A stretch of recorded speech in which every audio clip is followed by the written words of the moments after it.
हाँ, नमस्कार दोस्तों। हम टिश्यू प्रो जो हिस्टोपैथोलॉजी टेक्निक्स हैं उनके कंटिन्यूशन में ये सेकंड वीडियो है। और आज हम लोग डिस्कस करेंगे टिश्यू प्रोसेसिंग के बारे में, जो कि सेकंड स्टेप है। इसके पहले वीडियो में हमने फिक्सिटिव्स के बारे में डिस्कशन किया हुआ था, और फिक्सिटिव्स और डीकैल्सिफाइंग जो एजेंट्स होते हैं उनके बारे में बात की थी। और आज हम बात करेंगे टिश्यू प्रोसेसिंग के बारे में। तो यहाँ पे जो टिश्यू प्रोसेसिंग का जो स्टेप्स होता है, इसमें जो टिश्यू के जो सेक्शन काटे जाते हैं, थिन सेक्शन काट के उनको माइक्रोस्कोप के अंडर में देखा जाता है। तो इस पूरे प्रोसेस में बीच में एक स्टेप जो आता है वो टिश्यू प्रोसेसिंग का होता है। और इस टिश्यू प्रोसेसिंग में बेसिकली यहाँ पे कुछ केमिकल यूज़ किए जाते हैं, और इन केमिकलों में उस टिश्यू को रखा जाता है, और उसके बाद वो इस लायक बनाया जाता है कि उसके सेक्शन काट सकें। तो इस तरह का जो प्रोसेस होता है, इस पूरे प्रोसेस को टिश्यू प्रोसेसिंग कहते हैं। और इसमें तीन इंपॉर्टेंट स्टेप्स होते हैं टिश्यू प्रोसेसिंग के। पहला जो स्टेप होता है वो डिहाइड्रेशन का होता है, यानी टिश्यू से पानी निकालने की जो प्रक्रिया होती है, पहले उसको किया जाता है। और उसके बाद फिर दूसरा स्टेप होता है वो क्लीयरिंग का होता है।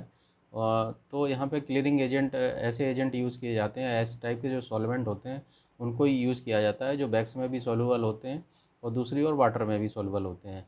तो उस प्रक्रिया को क्लीयरिंग कहते हैं। और तीसरा जो स्टेप होता है वो इम्प्रेगनेशन ऑफ बैग्स कहलाता है, यानी टिश्यू के अंदर बैग्स को इम्प्रेगनेट किया जाता है या भेजा जाता है। तो इस तरह से ये तीन स्टेप्स मिलके टिश्यू प्रोसेसिंग का एक जो मेन स्टेप है उसको बनाते हैं। तो अगर हम डिहाइड्रेशन के बारे में बात करें तो जैसा कि मैंने बताया था कि ये प्रोसेस होता है वाटर को रिमूव करने का टिश्यू में से। और एक बार जब वाटर इसमें से रिमूव हो जाता है तो उस टिश्यू को बेसिकली पैराफिन बैग्स में एम्बेड किया जाता है। तो यहाँ पे जैसा कि आप देख सकते हैं डायग्राम में, पूरा जो प्रोसेस है डिहाइड्रेशन का, इसमें बेसिकली ये 5 जो कॉपलिन जार होते हैं उनका उपयोग किया जाता है। और इनमें अलग अलग ग्रेडेड परसेंटेज का अल्कोहल इसमें यूज़ करते हैं। और अल्कोहल के अलावा और भी आइसोप्रोपाइल अल्कोहल भी यूज़ कर सकते हैं, या एसीटोन भी यहाँ पे यूज कर सकते हैं डिहाइड्रेशन के लिए। तो मोस्ट कॉमनली इथाइल अल्कोहल का उपयोग करते हैं। और यहाँ पे आप यहाँ पे जार देख सकते हैं। तो जो 5 ऊपर के जो जार हैं, इनमें डिहाइड्रेशन का प्रोसेस चल रहा है। और यहाँ पे आप देख सकते हैं पहला जो जार है इसमें 70% अल्कोहल है, दूसरा जो जार है इसमें 80% अल्कोहल है, और जो तीसरा जार है इसमें 90% अल्कोहल है, और जो चौथा जार है वो 100% अल्कोहल के 2 जार होते हैं। तो चौथा और जो पांचवा जो जार होगा वो 100% अल्कोहल का होगा। तो ये जो पूरा प्रोसेस है 70% से लेके 100% इंक्रीजिंग ऑर्डर में बेसिकली इसके कंसंट्रेशन, अल्कोहल का कंसंट्रेशन बढ़ता जाता है। और ये प्रक्रिया इसलिए की जाती है कि जिससे जो टिश्यू होता है उसका सडन श्रिंकेज ना हो। नहीं तो अगर हम डायरेक्ट 100% अल्कोहल में इसको टिश्यू को रखेंगे तो टिश्यू सडनली श्रिंक हो जाएगा, और जो हमारा सेक्शन है वो अच्छा नहीं कटेगा, और उसकी जो स्लाइड्स वो भी अच्छी नहीं बनेगी। तो इस प्रक्रिया को करने के लिए इस तरह से अलग अलग ग्रेडेड के जो परसेंटेज की अल्कोहल है उनमें टिश्यू को रखते हैं। और उसके बाद जो स्टेप आता है उसको क्लीयरिंग बोलते हैं।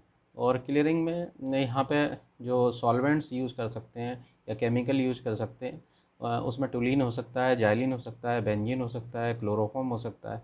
ये कुछ एजेंट होते हैं जिनको क्लीयरिंग एजेंट कहा जाता है। तो जैसा कि मैंने बताया डिहाइड्रेशन में बेसिकली लोअर कंसंट्रेशन से हायर कंसंट्रेशन का बेसिकली अल्कोहल का यूज़ किया जाता है। और इससे श्रिंकेज नहीं होता है, जैसे कि मैंने बताया था टिश्यू का, उसको प्रिवेंट करने के लिए इस तरह से लोअर कंसंट्रेशन से हायर कंसंट्रेशन के अलग अलग जार इसमें लिए जाते हैं। और यहाँ पे जो केमिकल यूज होते हैं वो basically ethyl alcohol, isopropyl alcohol और या एसीटोन का उपयोग हम लोग कर सकते हैं एज ए डिहाइड्रेटिंग एजेंट्स के तौर पे। तो अगर हम इथाइल अल्कोहल के बारे में बात करें तो ये most commonly used basically dehydrating agent होता है। और यहाँ पे आप देख सकते हैं इसमें टाइमिंग बहुत इंपॉर्टेंट होती है कि कितने समय तक टिश्यू को किस जार में रखना है, ये बहुत ही इंपॉर्टेंट होता है। तो यहाँ पे अगर आप देख सकते हैं कि 70% जो इथाइल अल्कोहल है, इसमें टिश्यू को 1 घंटे के लिए रख सकते हैं। उसके बाद फिर धीरे धीरे इसको ट्रांसफ़र किया जाता है सेकंड जार में, वहाँ भी 1 घंटे इसको रखना है। उसके बाद तीसरा जो जार है वो 90% अल्कोहल का है, तो उसमें भी 1 घंटे रखना है। उसके बाद 2 जार जो होते हैं वो 100% अल्कोहल के होते हैं, और यहाँ पे दोनों जार में 1.5 घंटे टिश्यू को रखना है। इस तरह से टोटल जो है वो 6 आवर्स या 6 घंटे हमको टिश्यू को डिहाइड्रेशन के लिए रखना होता है।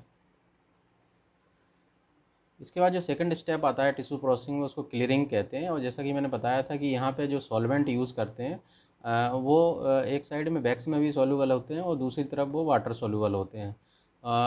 और ये जो सॉल्वेंट होते हैं वो टिश्यू को ज़्यादा ट्रांसपेरेंट बनाते हैं, इसलिए इस स्टेप का नाम क्लीयरिंग इसका यहाँ पे यूज किया जाता है टर्म। तो ट्रांसपेरेंसी बढ़ने की वजह से इसका जो टर्म है वो क्लीयरिंग टर्म आता है यहाँ पे, या जो स्टेप है वो क्लीयरिंग कहा जाता है। और यहाँ पे मोस्ट कॉमनली हम यहाँ पे जाइलिन यूज करते हैं लैब्स में, और जाइलिन के अलावा हम टोलिन भी यूज कर सकते हैं, क्लोरोफॉर्म भी यूज कर सकते हैं, बेंजीन भी यूज कर सकते हैं। तो ये कुछ जो क्लीयरिंग एजेंट होते हैं, इसमें मोस्ट कॉमनली जाइलिन का उपयोग होता है। तो यहाँ पे आप 2 जार देख सकते हैं, एक जाइलिन 1 या जाइलिन 2 के दो जार हैं, जो इन जार में 1.5 घंटे के लिए टिश्यू को रखा जाता है। इस तरह से टोटल जो क्लीयरिंग का स्टेप होता है वो 3 आवर्स का होता है। इसके बाद जो टिश्यू प्रोसेसिंग थर्ड स्टेप आता है उसको इम्प्रेगनेशन विथ वैक्स कहते हैं, और इसमें टिश्यू को ट्रांसफ़र किया जाता है एक मोल्टन वैक्स में, और पैराफिन जो एम्बेडिंग जार होता है उसमें बेसिकली जो वैक्स होती है वो मोल्टन स्टेट में होती है, और इसका जो टेम्परेचर होता है 58 से 60 डिग्री सेंटीग्रेड टेम्परेचर रहता है जार का।